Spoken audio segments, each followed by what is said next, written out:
Ek wys julle hier is 'n Wendy huis wat ons nou hier in Nelspruit gedoen het. Mense gaan hom gebruik vir 'n klaskamer. Ons gaan later terugkom en vir hom ceiling insit. Ons gaan nou vanmôre al weer 'n bietjie daar by Sharangubu Dam werk. Ek wys julle hoe hy kyk.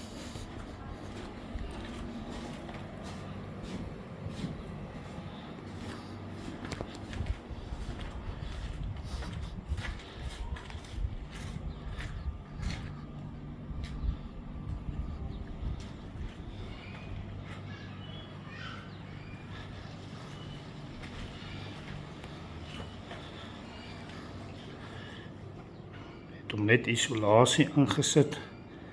Sal ons seker so volgende week of die week al op sal ons ceiling gou kom insit.